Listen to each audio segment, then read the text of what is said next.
Olá pessoal, tudo bem? Eu me chamo Israel Frutuoso, espero que vocês estejam todos bem e eu gostaria de discutir um pouco com vocês sobre a nossa anatomia do nosso sistema, nosso aparelho respiratório. É um sistema que é vital, essencial para a manutenção e a nossa existência. E desde já eu agradeço a vocês por acompanhar e dizer que estou à disposição. Qualquer dúvida ou sugestão que eu puder ajudar, desde já eu espero estar contribuindo com o crescimento de vocês. O nosso sistema respiratório, nós teremos algumas estruturas, dentre elas a quais já é possível visualizarmos aqui. Nós temos a nossa traqueia e os nossos pulmões, e o músculo diafragma, que é uma estrutura essencial no nosso processo respiratório. Nós temos dois pulmões, pulmão direito e esquerdo, onde as suas partes superior nós iremos chamar de ápice, as suas bases serão apoiadas no nosso músculo diafragma. O nosso pulmão direito, ele se divide em três partes, que são chamadas de lobos. Então nós teremos o nosso lobo superior, nosso lobo médio e lobo inferior. Esses lobos, eles serão divididos pelas nossas cisuras. Então nós teremos a nossa cisura horizontal, que irá dividir, e a nossa cisura oblíqua, que ela é um pouco mais inclinada. Enquanto que o nosso pulmão esquerdo, ele é levemente menor, devido a diferença essa diferença de estrutura, a qual nós chamamos essa região de impressão cardíaca. A impressão cardíaca, ela nada mais é do que a região onde está o nosso coração. Devemos salientar, lembrar de que o nosso coração ele está localizado no mediastino e levemente lateralizado para a esquerda, o seu ápice. Então, essa região é chamada de impressão cardíaca, ou seja, o que não há no nosso pulmão direito. O nosso pulmão esquerdo, diferentemente do direito, ele irá se dividir em apenas duas partes. Serão lobo superior e lobo inferior, sendo dividido pela cisura oblíqua. O nosso pulmão, nós lembramos que ele está localizado e protegido pela nossa caixa torácica. Então, de maneira que ele é recoberto por duas camadas, duas estruturas. Essas camadas, elas são chamadas de pleuras. Então, a pleura, ela vai ter entre o meio das duas o líquido pleural. Então, elas possuem a função de lubrificar e promover maior mobilidade durante o processo de expiração e inspiração, quando há contração e relaxamento do nosso pulmão. Nós teremos então a nossa cobertura inferior, aquela cobertura mais interna que recobre o pulmão, nós iremos chamar ela de pleura visceral, enquanto que entre a nossa pleura visceral nós teremos o líquido e posteriormente, mais externo, nós teremos a pleura parietal. Então essas pleuras servirão para a fixação tanto dos órgãos pulmonares como também para a mobilidade e a lubrificação durante os processos de respiração e expiração.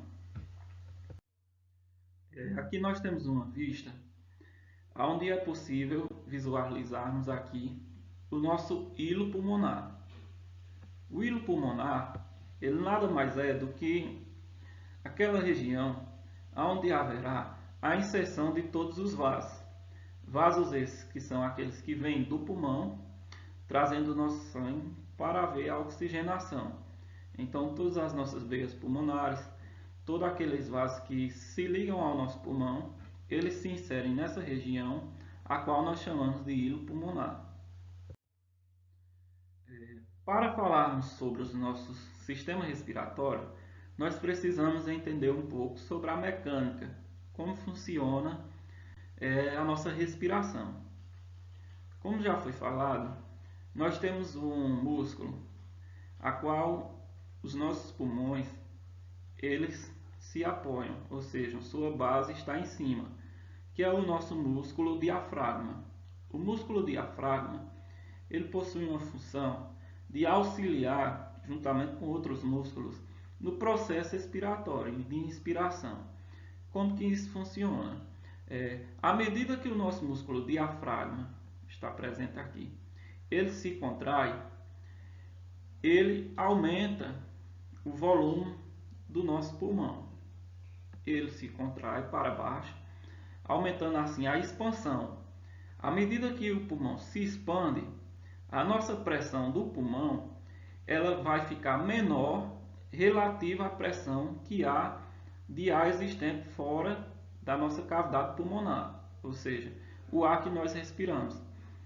À medida que o diafragma ele relaxa, ele retorna para si, o nosso pulmão irá diminuir o seu tamanho, diminuindo assim, então como ele irá ficar menor, a pressão existente de ar nos nossos pulmões ela será maior do que a pressão do ar ambiente a qual respiramos. Dessa maneira, à medida que o nosso diafragma ele contrai, nós realizamos o processo de inspiração. E à medida que o nosso diafragma relaxa, nós realizamos o processo de expiração. Para compreendermos melhor sobre a nossa anatomia do aparelho respiratório, nós iremos dividir em vias aéreas. As vias aéreas elas serão vias aéreas superiores e vias aéreas inferiores.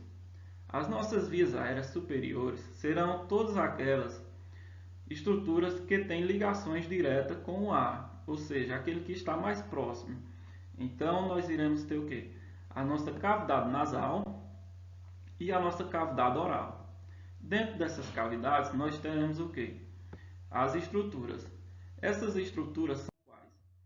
Nós teremos os nossos, começando pela nossa cavidade nasal, nós teremos o nosso vestíbulo nasal, aonde ele irá ter o quê? A presença de pelos, aqueles pelos do nariz. Os nossos pelos, eles possuem a função de quê? De filtração, a partir daquelas moléculas que podem ser potenciais contaminadores, como poeiras. Então, os nossos pelos, eles servem como barreira, um filtro. Adentrando um pouco mais, nós teremos algumas estruturas, as quais nós chamamos de coanas nasais ou conchas nasais. Nós teremos concha nasal superior, concha nasal média e concha nasal inferior. Entre essas conchas, nós teremos os nossos meatos, de maneira que nós teremos também nosso meato nasal superior, meato nasal médio, meato nasal inferior. Toda essa região da nossa cavidade nasal, ela será revestida por tecido.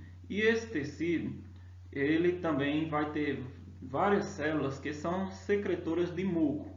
Então, essa anatomia, juntamente com essas estruturas, elas terão a função de umidificar o nosso ar e também preparar para o aquecimento, de maneira que chegue adequado aos nossos pulmões. Adentrando um pouco mais, nós teremos a continuação da nossa cavidade nasal, a maneira que ela chegará no seu final, iniciará o que nós chamamos de faringe, que é a comunicação da nossa cavidade nasal com a parte posterior. Essa faringe nós teremos o que? A comunicação com a nossa cavidade oral, que é a nossa boca. Aqui na nossa boca nós podemos visualizar algumas estruturas, que são a língua, é o nosso palato duro, palato mole e a nossa úvula palatina. Descendo um pouco mais, nós teremos o que? O nosso esôfago, que irá para o nosso estômago, e adiante, anterior, nós teremos o que? A nossa traqueia. Essa região aqui, nós iremos chamar de orofaringe, que é a comunicação entre a nossa cavidade oral e a nossa faringe, enquanto que nós teremos aqui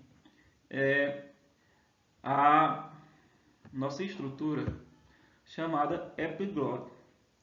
Se nós analisarmos um pouco bem a nossa cavidade oral, nós realizamos o nosso processo de deglutição, ou seja, nós se alimentamos através da nossa cavidade oral, de maneira que a nossa epiglote ela possui o que? Uma função de válvula, impedindo de que o nosso alimento, ao ser mastigado e deglutido, ele venha descer da nossa traqueia, nos causando danos vindo parar no nosso pulmão.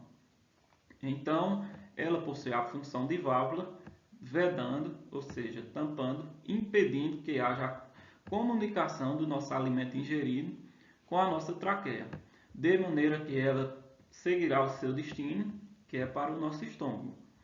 Aqui nós podemos ver algumas das estruturas na nossa traqueia. Dentre elas nós teremos as nossas cordas vocais, a nossa laringe.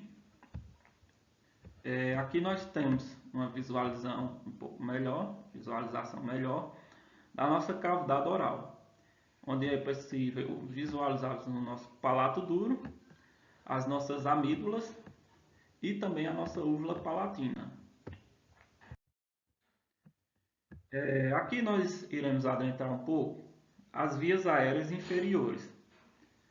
As vias aéreas inferiores serão aquelas estruturas que possuirão função de comunicação entre as nossas vias aéreas superiores até os nossos pulmões propriamente ditos. Então nós teremos aqui a nossa traqueia, onde é possível visualizar o nosso tubo traqueal, e a nossa divisão, onde irá para o seu pulmão direito e pulmão esquerdo. Como já falamos, aqui o nosso músculo diafragma, onde está a base do nosso pulmão. Nessa imagem um pouco mais detalhada, nós podemos ver o que? O nosso tubo traqueal. O tubo traqueal ele é um tubo cartilaginoso, onde é formado por anéis. Esses anéis são cartilaginosos.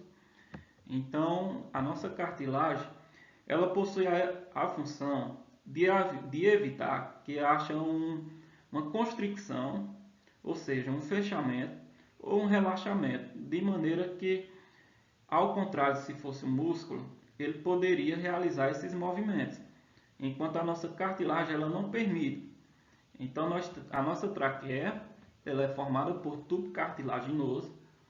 A traqueia ela vem e ela se bifurca, ou seja, ela se divide.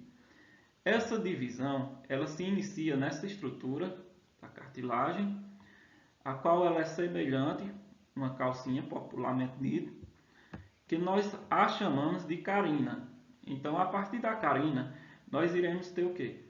Os nossos brônquios. Então, nós teremos os brônquios e, semelhante assim, eles irão se dividir cada vez mais, a qual falaremos posteriormente. Aqui nós podemos ver também algumas das estruturas que estão ligadas à nossa traqueia. Nós temos aqui a nossa cartilagem tireoide e também a nossa glândula tireoide, a qual é de grande importância secretora de hormônios. Nós temos aqui nosso tubo traqueal. O tubo traqueal ele irá se dividir em brônquios primários. Esses brônquios primários eles se dividirão em brônquios secundários. E esses brônquios secundários irão se dividir em brônquios terciários. E daí se dividirão em bronquíolos, que são as extremidades mais finas da nossa traqueia. Então, todos isso nós chamamos de árvore brônquica, devido à sua semelhança de raízes, ou seja, ramificações, a quais estão distribuídas no pulmão completo. Então, a sua semelhança nós chamamos de árvore brônquica. Ao final dos nossos bronquíolos, ou seja, das nossas extremidades, nós teremos a unidade funcional. A unidade funcional do nosso pulmão, ela é chamada de alvéolo pulmonar. Os alvéolos pulmonares são essas vesículas as quais estão ligadas, são as porções finais dos nossos bronquíolos, e que essas vesículas, elas são comunicantes com as nossas arteríolas e vênulas, que são essenciais para realizar um processo que nós chamamos de hematose pulmonar. A hematose pulmonar, ela é um processo onde há a oxigenação do sangue no nosso pulmão. Nós lembramos de que o sangue, ele parte do nosso coração através da nossa artéria tronco-pulmonar. Quando ele vem para o pulmão, ele é um sangue que, na sua maioria, é rico em gás carbônico e pobre em oxigênio. Nós lembramos que os nossos tecidos, as nossas estruturas, células, elas precisam, para funcionar, basicamente do nosso sangue oxigenado. Então, o nosso sangue ele vem através da nossa artéria tronco-pulmonar e irá se dividir em veias, vênulas, até se formarem os capilares. Então, essas vênulas, como já falamos, elas irão recobrir as nossas vesículas, ou seja, os nossos alvéolos pulmonares. Em uma imagem mais ampliada, nós podemos ver o que? Aqui o nosso capilar vem e ele contorna essa vesícula que é o nosso alvéolo, que é uma vesícula apropriada para a captação de ar. Quando o nosso sangue vem através do nosso capilar sanguíneo, ele possui uma pressão. Então, essa pressão, nós teremos o quê? O gás carbônico, que nós iremos chamar de PCO2, e o nosso gás oxigênio, que nós iremos chamar de PO2. Então, no capilar, nós teremos uma pressão carbônica de 45 milímetros de mercúrio, enquanto que no nosso alvéolo nós teremos uma pressão de gás carbônico de 40 milímetros de mercúrio. O que isso significa? Que se a minha pressão de gás carbônico dentro do capilar é maior do que no meu alvéolo, então, consequentemente, esse gás que está em maior pressão irá sair. Então, ele vai sair de onde? De um meio mais concentrado para um meio menos concentrado, que é o processo que chamamos de difusão. Enquanto que nós teremos a presença de gás oxigênio no nosso capilar. Então, o nosso capilar, ele vem o oxigênio. Ao chegar próximo ao alvéolo, nós teremos uma pressão no capilar de 40 milímetros de mercúrio, de oxigênio. Enquanto que a pressão dentro do alvéolo, ela será maior, de oxigênio. Ela possui uma pressão de 104 milímetros de mercúrio. De maneira que, como a pressão de oxigênio dentro do alvéolo é maior do que no capilar, ela irá passar do seu alvéolo, que é o meio mais concentrado, para o meio menos concentrado. À medida que esses gases são trocados, o nosso gás carbônico ele é expirado, ou seja, é devolvido para o ar ambiente, enquanto que o nosso sangue, o nosso ar oxigênio, ele irá ser captado pelos nossos capilares e assim retornará para o nosso pulmão através das nossas veias pulmonares. Então, isso se chama o processo de hematose. A hematose ela é muito importante porque na saúde nós iremos analisar padrões. Padrões esses que serão o quê? Baseados na quantidade de gás carbônico e gás oxigênio presente na nossa circulação sanguínea. De maneira que eles têm que andar conforme os nossos padrões. Se há um desequilíbrio, então nós iremos ter o quê? Nós poderemos desenvolver quadros como uma acidose respiratória, onde haverá mais concentração de gás carbônico na nossa circulação sanguínea, uma alcalose respiratória. Então, tudo isso são distúrbios que irão prejudicar o nosso funcionamento. Desde já, eu agradeço por cada um me acompanhar até aqui. Qualquer dúvida, eu estou disponível, tanto a críticas como a sugestões. Espero que vocês tenham compreendido e que eu possa ajudar.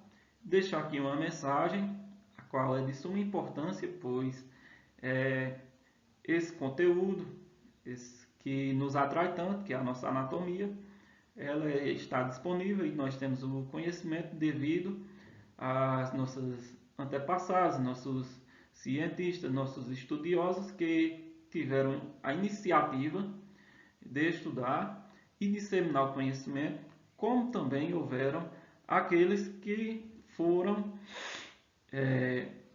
proporcionados, que puderam nos ajudar através do seu consentimento. Então, ao estudar anatomia, nós devemos agradecer àqueles que disseminam o nosso conhecimento, como também àqueles que foram ferramentas para que hoje nós pudéssemos ter o nosso aprendizado. Então, agradeço e até mais um novo conteúdo.